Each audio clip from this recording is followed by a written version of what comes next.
Warning: the following video contains explicit language which may be offensive to some viewers or inappropriate for children. The content within this video is intended for mature audiences only. Warning: this video may contain explicit descriptions of drug use, violence, and sexual situations. Viewer discretion is advised as this content may not be suitable for all audiences.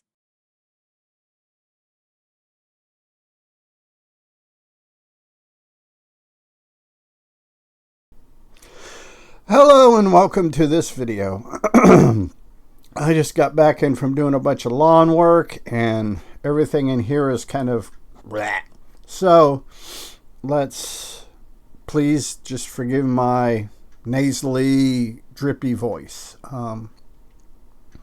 What we're going to do is we're going to jump right back into Kingdom of Fear by Hunter S. Thompson and see where we're going. When the campaign began, Whitmire had virtually no support from the people who knew him best. The county commissioners, the former mayor, the city manager, the ex-DA, and especially his former employees. I wonder if he's any relation to the Whitmire that is currently governor in Michigan, I believe. Spent the first 2 weeks of the conflict beseeching both the CBI and the FBI to turn up at least one recorded felony conviction on me. And when that effort failed, because I have no criminal record, the evil bastard brought in undercover federal agents to try to provoke both me and my campaign workers into felony violence that would have... Yeah, that sounds like backwoods, dirty, small-town politics. Given him an excuse to bust us before the election. At one point, he hired a phony outlaw biker from Denver, Jim Bromley, a veteran of 2 years of undercover work for the feds, who boomed into town one day on a junk chopper and first threatened to dynamite my house if I didn't drop out of the race at once, then apologized for the threat when it failed, Whoopsie! and tried to hire on as my bodyguard. Then spread rumors that people on my staff were in touch with Kathy Powers and a gang of weathermen. Uh-oh. That was, especially in that time period, in that particular part of the country, from Colorado West, that was a fairly infamous group. Who planned to blow all the bridges into town. Then tried to sell us automatic weapons. Then offered to stomp the shit out of anybody we aimed him at. Then got himself busted by accident when the city cops found a completely illegal sawed-off 20-gauge pump-action shotgun in his car. Oopsie! Which they happened to tow away from a no-parking zone. That's not good. The sheriff panicked at that point and blew Bromley's cover by instructing the city cops to give his illegal weapon back to him because he was a federal agent. Yeah, that's a good way to screw over your UC. This was done.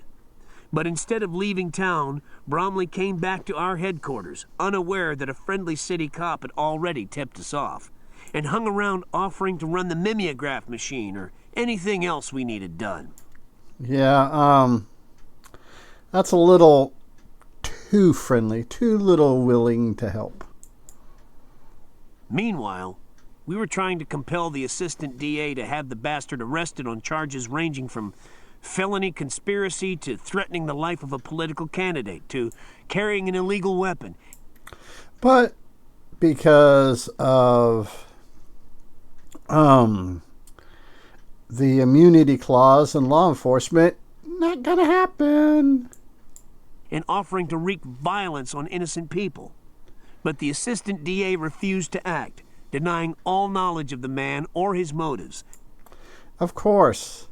That's just backwoods, dirty politics. We have our share. I imagine every small town has their share. Until the sheriff unexpectedly admitted that Bromley was actually working for him. Meanwhile, Bromley had once again lost his sawed-off shotgun, this time to a city cop who went out to his motel room at the Applejack Inn to seize the weapon for the second time in 36 hours. Wow, that's just kind of crazy there. After a desk clerk we'd assigned to get a photo of Bromley called us to say that one of the maids had found a vicious-looking gun in his room. But even then, the DA's office refused to... Yep. Brings back memories of the 90s and some of the elections for DA in Walker County. move, not even to pick up the shotgun again.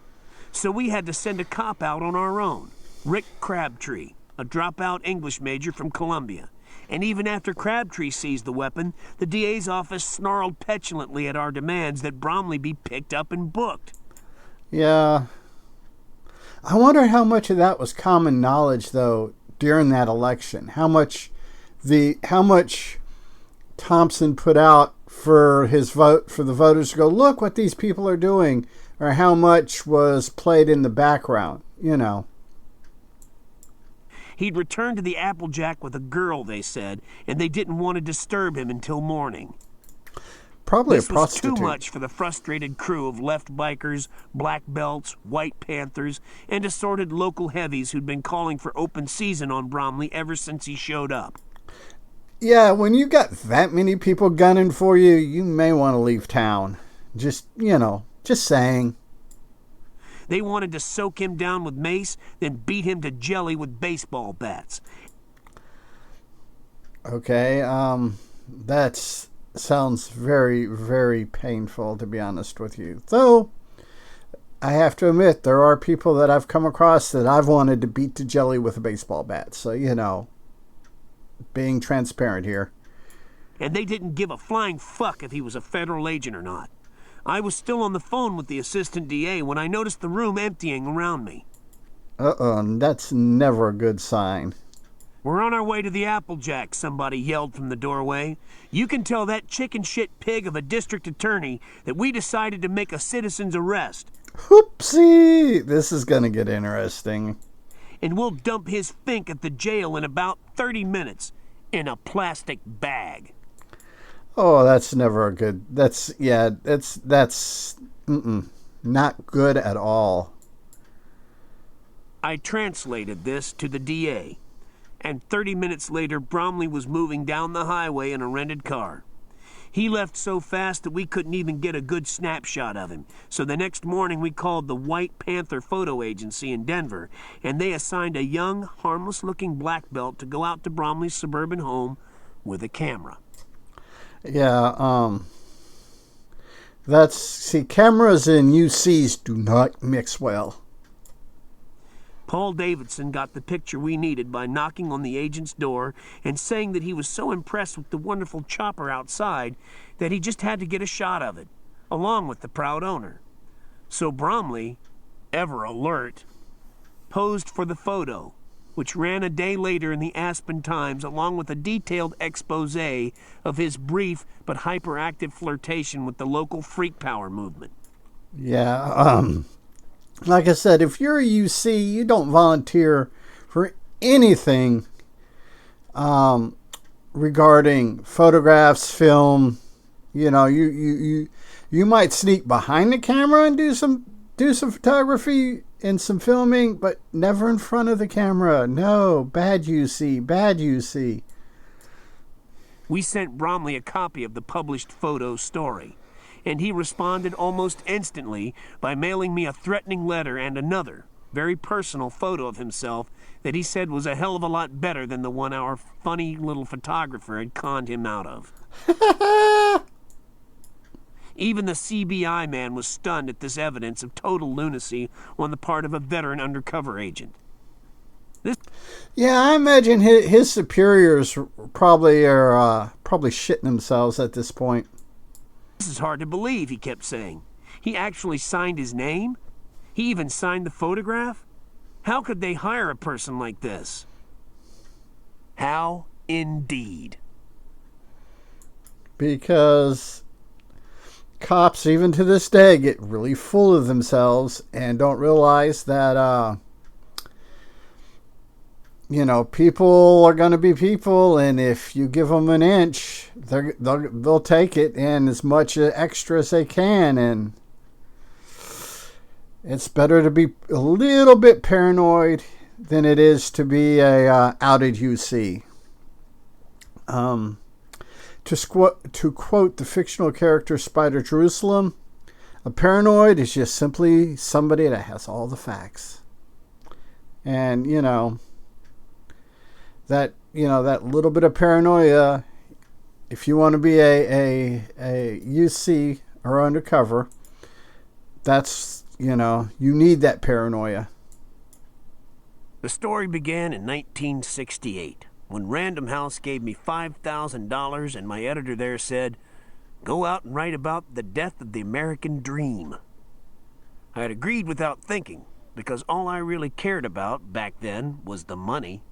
And along with the $5K in front money came a $7,500 expenses budget, against royalties, which meant I'd be paying my own expenses. Yeah, that's kind of interesting. I wonder if they still do that. Well, I just wonder if freelancing is a thing these days, as far as writers go.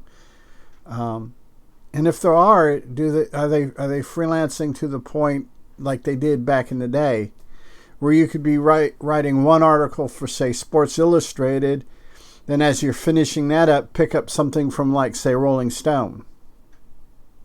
Just, which kind of happened, which was the basis for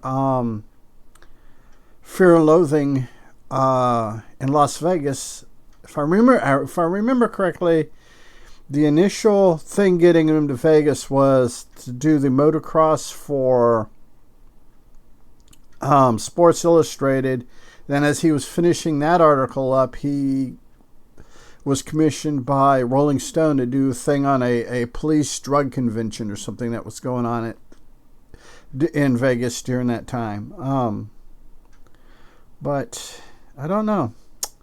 I'm going to go ahead and wrap it up here, call it good. And remember, people, be a good human. Be good to other humans. Peace. Hey, it's 10 p.m. Do you know where your children are?